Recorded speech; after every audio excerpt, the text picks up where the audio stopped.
부활주일 부활을 이야기하기 전에 먼저 죽음을 이야기하겠습니다. 이 세상에 태어난 모든 사람은 죽습니다. 아무리 돈이 많은 사람도 돈이 많아도 죽습니다. 아무리 공부를 많이 한 사람도 죽습니다. 부귀영화를 누린 사람도 죽습니다. 세계를 호령할 만한 권력을 가진 자도 죽습니다. 인생은 누구도 예외 없이 이 죽음을 맞이해야 합니다.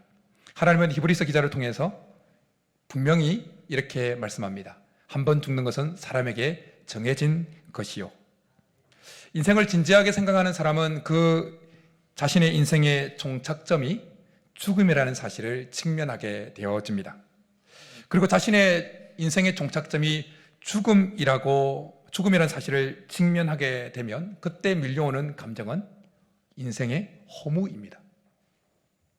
여러분, 인생의 여러 단계를 한번 생각해 보십시오. 열심히 공부해서 좋은 대학을 가고 좋은 직장을 가고 그래서 결혼을 하고 아기를 낳고 좋은 집을 마련했습니다. 근데 죽습니다.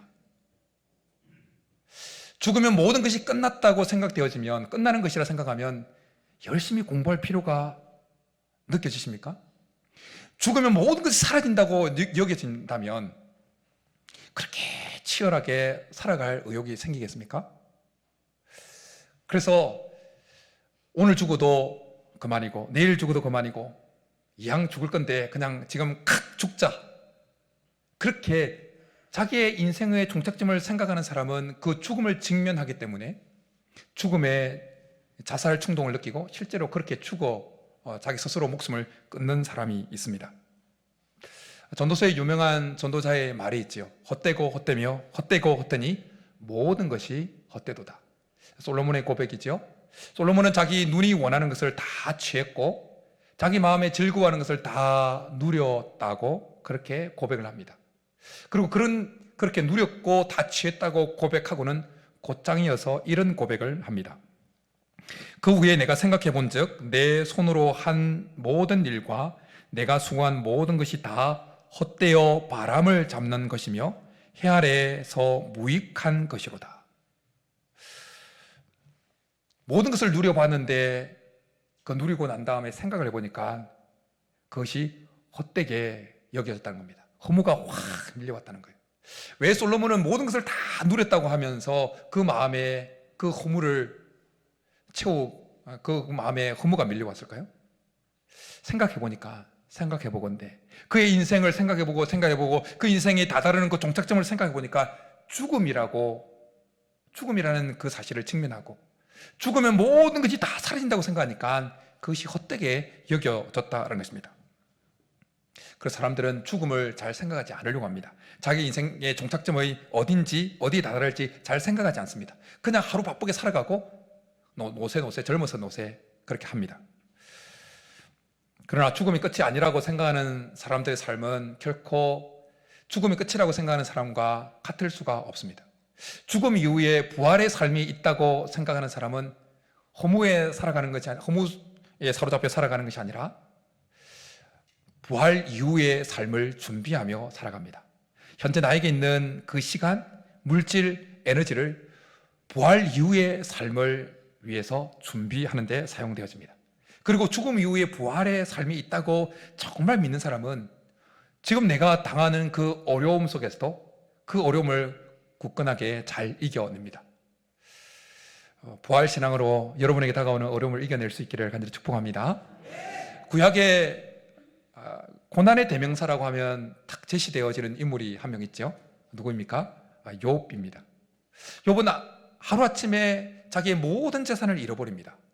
그리고 자기의 사랑하는 자녀들을 다 한순간 잃어버립니다. 여러분, 사람이 이렇게 되어지면, 이런 일을 만나게 되어지면 허무감에 견딜 수 없어서 스스로 목숨을 끊는 경우가 많습니다. 애서 키운 자식들 이렇게 다 없어지는구나. 애써서 밤잠 설치면서 모은 재산 이렇게 하루아침에 다 없어지네. 참 인생 허무하다. 그러면 그 마음에 밀려오는 허무를 견디지 못해서 스스로 목숨을 끊습니다. 웬만한 사람은. 그런데 욥은 그 하루아침에 밀려온 그 인생의 허무감을 느낄 수 있는 그 고난 속에서 담담하게 하나님을 향한 신앙을 견지합니다. 그런 모습을 보고 욥의 아내가 하나님 욕하고 죽으라고 저주를 퍼붓고 떠나갑니다. 그리고 그를 위로한다시고 찾아온 친구들이 그를 위로하기는커녕 오히려 욥을 더 궁지로 몰아넣습니다. 그럼에도 불구하고 욥은 의연하게 담담하게 하나님을 향한 신앙을 고백하면서 그 시간들을 견뎌냅니다. 무엇이 욥으로 하여금 그 허무감에 사로잡힐 수밖에 없는 그 상황 속에서도 의연하게 담담하게 여호와 하나님을 향한 신앙을 견지하면서 그 길을, 믿음의 길을 계속 걸어가게 만들었을까요? 그 원동력 중에 하나는 바로 욥 속에 있었던 부활의 신앙 때문이었습니다. 욥은 부활을 믿었습니다. 그래서 욥기 19장에 보면 욥은 이렇게 고백을 합니다. 내가 알기로는 나의 대속자가 살아계시니 마침내 그가 땅 위에 서실 것이라. 내 가죽이 벗김을 당한 뒤에도 내가 육체 밖에서 하나님을 보리라. 대부분의 성경 주석가들은 욥의 이 고백을 부활에 대한 신앙의 고백으로 그렇게 여기고 있습니다. 그런데 여러분, 욥은 예수 그리스도라고 하는 이 광명이 드러나기 전에 살았던 인물입니다. 예수 그리스도로 말미암아 부활의 빛이 이 땅 가운데 드러나기 전에 살았던 인물입니다.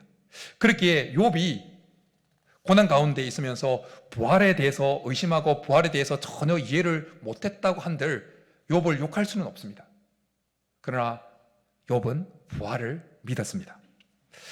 예수님 오시기 전에 인물이었던 욥이 이렇게 예수님 이 부활을 믿었다면 이미 예수님께서 죽음에서 부활하신 그 확실한 역사적인 증거를 가지고 있는 우리는 얼마나 예수님의 부활을 확실히 믿어야겠습니까? 이미 예수님이 부활의 첫 열매로 우리에게 확실한 증거로 나타내 보인 시대를 살아가고 있는 우리들은 얼마나 우리 자신의 부활도 확실히 믿으며 살아가야 하겠습니까? 오늘 부활주일 이 아침에 우리 속에 주님의 부활에 대한 그 믿음과 우리 자신도 주님과 함께 부활할 것이라는 그 믿음이 한 번 더 확고하게 회복되어지는 은혜가 있기를 간절히 축복합니다. 여러분, 질문 하나 해보겠습니다. 교회를 다니는 사람들이라면 다 예수님의 부활을 믿을까요? 교회를 다니는 사람들이라면 다 예수님처럼 자기 자신도 부활할 것을 믿을까요? 장단컨대 아닙니다. 장단컨대 모든 사람이 교회를 다닌다고 해서 모든 사람이, 교회 다니는 모든 사람들이 예수님의 부활을 믿는 것도 아니고 자기의 부활을 믿는 것도 아닙니다. 예수님은 그 열매로 나무를 알리라 아느니라 라고 말씀하셨습니다. 그 사람의 삶의 모습이 나무로 치자면 열매입니다. 그 사람이 추구하는 삶의 목표가 나무로 치자면 열매입니다. 그 사람이 살아가는 삶의 방향이 나무로 치자면 열매입니다. 그래서 그 사람의 삶의 모습과 삶이 추구하는 목표와 방향을 보면 그 사람 속에 정말 부활 신앙이 있는지, 부활 믿음이 있는지 없는지를 알 수가 있습니다. 초대교회 예수님의 부활을 목격했고 들었던 그 초대교회 성도들은 정말 그들의 삶을 보면 누구라도 저들은 정말 예수님의 부활을 믿고 살아가는 자들이구나 라고 여길 만큼 그들의 삶이 확실했습니다. 그래서 그들의 생명을 내어놓았습니다. 그들을 그리스도인이라고 일컬었습니다. 왜 그리스도인이라고 일컬었습니까? 너무 그리스도를 닮아서, 소위 말해서 그리스도에게, 세상적으로 표현하면 그리스도에게 미친 사람들처럼 살았기 때문에, 죽어도 살 것이라 믿고 그냥 물불 안 가리고 예수 그리스도가 살아갔던 그 방식대로 살아가니까 믿지 않는 자들이 그들을 가리켜서 그리스도인이라 그렇게 일컬었습니다. 그런데 모든 초대교회 모든 성도들이 다 예수님의 부활을 확고하게 믿었던 것은 아닙니다. 요한복음 11장에 보면 예수님께서 죽은 나사로를 살리시는 사건이 기록되어져 있습니다. 예수님은 나사로가 죽어간다는 이야기를 들으시고는 일부러 본인이 머무시던 곳에서 더 머무십니다. 그리고는 나사로가 완전히 죽고 무덤에 장사되었을 때 나사로의 고향이었던 마리였던 베다니에 이르게 되어집니다. 예수님을 마중 나갔던 마르다는 예수님께서 늦게 오신 것에 대해서 서운함을 표합니다. 그러자 예수님이 그 마르다에게 이렇게 말씀합니다. 나는 부활이요 생명이니 나를 믿는 자는 죽어도 살겠고 무릇 살아서 나를 믿는 자는 영원히 죽지 아니하리라. 이것을 내가 믿느냐? 그러니까 마르다가 제가 믿습니다 라고 고백을 했습니다. 그런데 막상 예수님께서 나사로가 묻혀있던 그 무덤에 가서 무덤 입구를 막고 있는 그 돌을 옮겨 놓으라고 명령을 했을 때 마르다가 이렇게 반응합니다. 주여, 죽은 지가 나흘이 되었음에 벌써 냄새가 나나이다. 마르다는 입으로는 주님의 부활의 능력을 믿는다고 고백했지만 막상 그가 직면한 현실의 문제에 맞닥뜨렸을 때는 전혀 그 속에 부활을 믿고 있는 모습이 드러나지 않았다는 겁니다. 그런데 여러분, 혹시 마르다의 모습이 오늘 예배에 참석한 우리들의 모습은 아닌가 생각해 볼 필요가 있습니다. 입으로 예수님을 믿는다고 고백할 수는 있습니다. 예수님의 부활을 믿는다고 고백할 수 있습니다. 우리가 또 마음을 다해서 예수님의 부활을 찬양할 수도 있습니다. 그러나 중요한 것은 우리가 우리의 삶의 어려움에 직면했을 때 정말 우리의 삶의 모습 속에 그 부활 신앙의 모습이 드러나냐는 것입니다. 그 부활을 믿기 때문에 그 어려움을 이겨내고 부활을 믿기 때문에 우리 속에 뭔가 힘이 생겨나냐라는 것입니다. 예수님의 부활을 정말 믿고 자기의 부활을 확실히 믿는 자는 부활 이후의 삶을 준비하게 되어 있습니다. 여러분들은 예수님의 부활을 믿으십니까? 네. 여러분 자신의 부활을 믿으십니까? 네. 그럼 한 가지 더요. 부활 이후의 삶을 준비하고 있습니까? 준비하고 있다면 얼마나 준비하고 있습니까? 여러분, 은퇴 이후의 삶이 있다고 생각하기 때문에 은퇴 이후의 삶을 은퇴 전에 막 준비를 합니다. 연금도 들고 또 계획도 짜고. 왜요? 은퇴 후의 삶이 있다고 확실히 믿기 때문에 준비를 하는 거예요. 그런데 죄송하지만 시한부 판정을 받은 사람은, 오늘 내일 죽을지 모르는 그 시한부 판정을 받은 사람은 은퇴 후의 삶을 준비합니까? 아니요. 내일이 보장받지 못했기 때문에, 내일이 없다고 생각하기 때문에 은퇴 후의 삶을 준비하지 않습니다. 그러나 은퇴 후의 삶이 확실히 있다고 믿고 여기는 사람은 은퇴 전에 준비를 해요. 마찬가지로 죽음 이후에 부활의 삶이 있다는 것을 확실히 믿는 사람은 살아가는 동안에 죽음 이후의 부활 이후의 삶을 정말 준비합니다. 성실하게 준비합니다. 우리가 이 땅에 발을 디디고 살아가기 때문에 우리는 이 땅의 것에 대해서도 최선을 다하고 성실히 다하지만, 그러나 더 부활 이후에 그 삶을 위해서 더 많이 시간을 투자하고 더 많이 자기를 가꿉니다.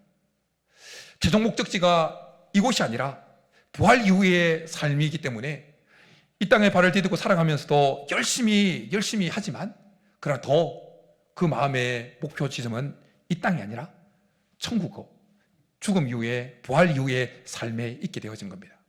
그러기에 누가 당신 속에 부활의 믿음이 있습니다 없습니다 체크하기 전에 우리 스스로 우리 속에 정말 예수님의 부활을 내가 확실히 믿고 있는지, 나의 부활을 확실히 믿고 있는지 우리는 스스로 점검해 볼 수 있습니다. 어떻게 해요?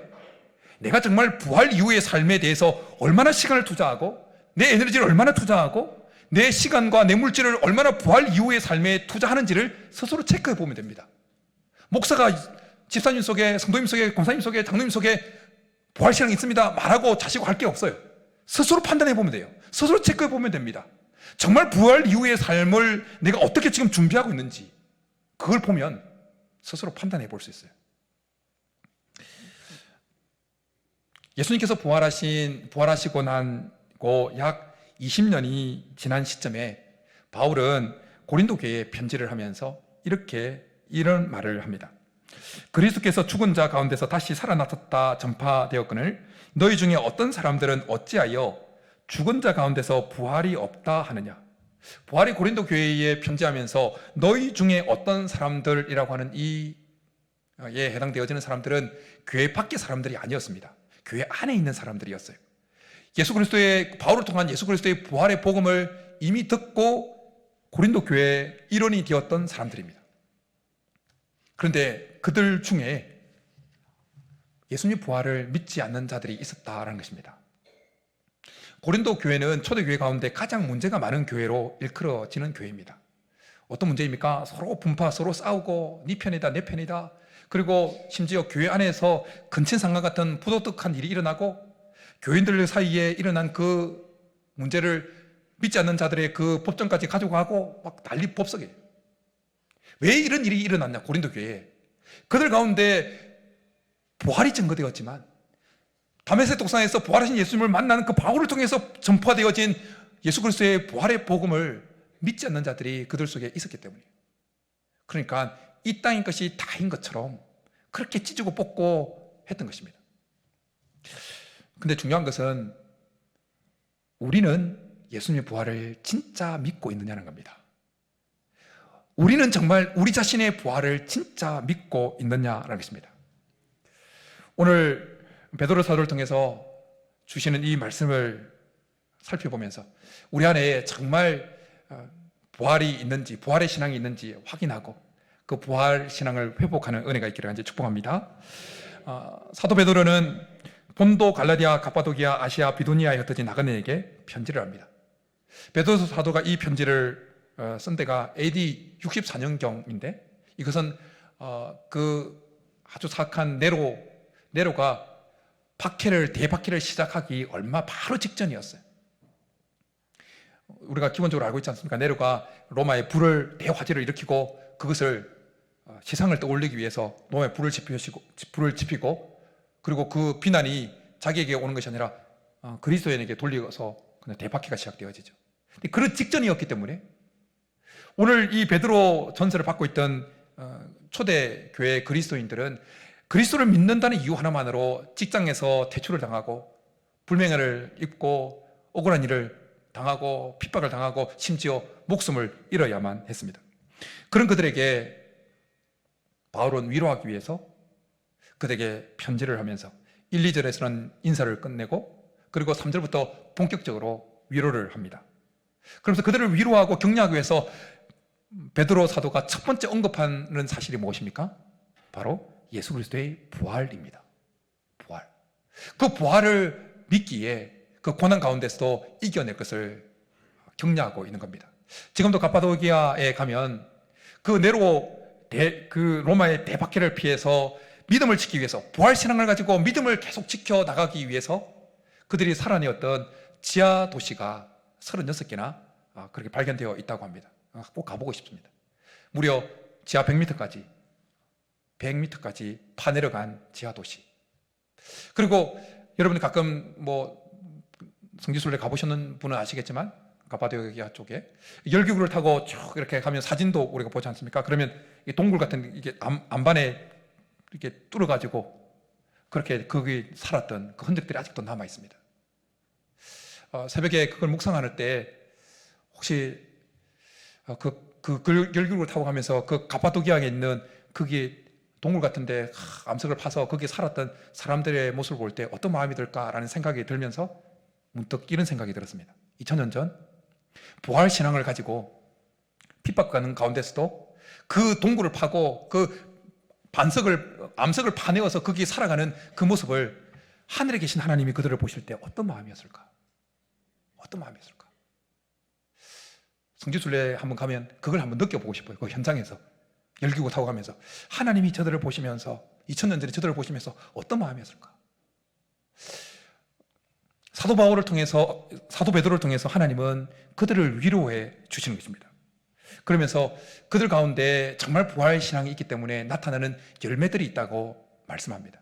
우리는 베드로 사도를 통해서 주시는 이 말씀을 통해서 우리 속에 정말 부활 신앙이 있다면 나타내야 되는 그 열매가 무엇인지 보면서 정말 그 열매가 우리 속에 있는지를 한번 점검해 볼 필요가 있습니다. 베드로 사도를 통해서 주시는 이 부활 신앙이 있으면 나타나게 되어지는 그 첫 번째 열매는 뭐냐면 산 소망이 그 속에 생겨난다는 겁니다. 살아있는 소망, 살리는 소망. 그 소망이 부활 신앙이 있게 되어지면 나타난다는 것입니다. 산 소망은 죽은 소망과 반대되어지는 개념이죠. 어떤 소망이 산 소망이고 어떤 소망이 죽은 소망일까요? 죽은 소망은 이 땅의 것에 소망을 두는 소망이 죽은 소망입니다. 이 땅의 것에 소망을 두었던 것은 이 땅의 것은 다 사라질 것이기에 앞서 맨 처음 죽음을 언급했던 것처럼 이 땅의 것에 소망을 두면 결국 허무감에 찌들리게 되어지는 거예요. 그건 죽음이에요. 오히려 더 죽게 만드는 소망이에요. 그러나 산 소망은 어떤 소망입니까? 하늘에 둔 소망입니다. 쇠하지 아니하고 썩지 않는 그 하늘의 것에 소망을 둔 그것이 바로 산 소망입니다. 부활신앙은 우리 속에 바로 하늘의 소망을 둔 산 소망을 가지게 만든다라는 것입니다. 사람들의 마음은 외부 환경에 참 영향을 많이 받습니다. 그래서 뭔가 외부 환경이, 내가 처해 있는 환경이 평탄하면, 뭔가 일이 잘 되어가면 막 소망을 갖지 말라고 그래도 막 소망이 일어납니다. 뭐 잘 될 것 같고 풀릴 것 같고. 그런데 하던 일이 안 되고 뭔가 꼬이고 하면 있던 소망도 안개같이 다 사라져 버립니다. 사도 베드로를 통해서 이 베드로 전서를 봤던 그 초대교회 성도들의 상황은 결코 세상적인 기준으로 보면 결코 그 마음에 소망을 가질 수 있는 상황이 아니었습니다. 그러나 베드로를 통해서 하나님께서 말씀하시는 건 뭐냐면, 그들 속에 부활의 신앙이 있기 때문에 그들 속에 산 소망이 있다는 사실을 알려주고 있는 것입니다. 부활 신앙이 있으면 우리 안에 소망이 생겨나는 것이 정상이다라는 것입니다. 1884년 갑신정변이 일어나서 조선 땅이 난리가 났습니다. 세계는 조선 땅을 보면서 소망 없는 언둔의 땅이라 그렇게 칭했다고 합니다. 그 당시에. 그런데 오히려 그런 황무지기 때문에 그곳에 복음이 필요하다고 여겼던 두 명의 선교사가 있었습니다. 언더우드와 아펜젤러입니다. 그래서 1885년 4월 5일 제물포항에 배를 타고 아펜젤러와 언더우드가 내렸습니다. 그리고 그들이 복음을 전하기 시작했습니다. 아펜젤러가 그날 그를 파송한 교회에 보낸 첫 번째 편지에서 선교 보고를 하면서 이런 내용을 적어 보냈다고 합니다. 우리는 부활절에 이곳에 왔습니다. 그날 사망의 철장을 쳐부수고 부활하신 주님께서 조선의 결박을 끊어주시고 하나님의 자녀로 빛과 자유의 세계로 인도해 주시기를 기도했습니다. 소망 없는 이 조선 땅에 선교사로 온 그들이 이 땅을 향한 소망을 품고 기대하고 기도할 수 있었던 이유는 그들 속에 부활의 신앙이 살아있었기 때문이었습니다. 그러기에 그들 안에 있었던 그 부활의 신앙은 세상 모든 사람들이, 세계 모든 사람들이 소망 없는 땅이라고 말했던 그 땅을 향해서도 소망을 품게 만들었다라는 것입니다. 여러분, 우리 삶이 힘들고 어려울 때 예수님 부활하셨기에 나도 부활할 것이라는 이 사실 때문에 마음에 소망이 생겨나십니까? 힘이 생겨나십니까? 죽어도 다시 살 것이라는 그 믿음 때문에 묵묵하게 이 십자가의 길을 계속 걸어가고자 하는 힘이 생겨나십니까? 사랑하는 성도 여러분, 우리 주님 부활하셨습니다. 우리 주님 살아계십니다. 그 주님이 우리를 다시 살리실 것입니다. 죽어도 다시 살리실 겁니다. 부활이 없다면 기독교는 없는 것입니다. 부활이 없다면 기독교는 벌써 역사의 뒤안길로 사라졌을 것입니다. 그러나 우리 주님이 부활하셨기에 기독교는 시작되었고, 주님이 부활하사 계속해서 살아 계시기에 지금까지 기독교가 이렇게 우리에게까지 오게 된 것입니다. 이것은 우리 개인에게도 적용해도 마찬가지입니다. 예수님이 부활하셨기에 우리의 구원이 완성되어진 것입니다. 십자가에 죽으시고 장사되어서 그냥 장사되어져 있었다면 우리의 구원은 완성되지 않았을 겁니다. 주님이 부활하셨기에 우리의 구원이 완성되었고, 주님이 부활하셨기에 우리의 믿음이 계속해서 살아있게 되어진 것입니다. 우리 속에 예수님의 부활의 믿음이 있을 때 우리의 믿음은 끝까지 갈 수 있는 것입니다. 바라기는 오늘 우리 가운데 부활의 확신이 넘쳐날 수 있기를 간절히 축복합니다. 부활장애를 일컬어지는 고린도서 15장에서 사도 바울은 이렇게 말씀합니다. 형제들아, 내가 이것을 말하노니 혈과 육은 하나님 나라를 이어받을 수 없고 또한 썩는 것은 썩지 아니하는 것을 유업으로 받지 못하느니라. 부활을 말하고 있는 그 부활장이라고 하는 15장에 그렇게 말을 하지만 실제 삶에서는 혈과 육을 쫓아가면 하나님 나라를 유업으로 얻지 못한다는 겁니다.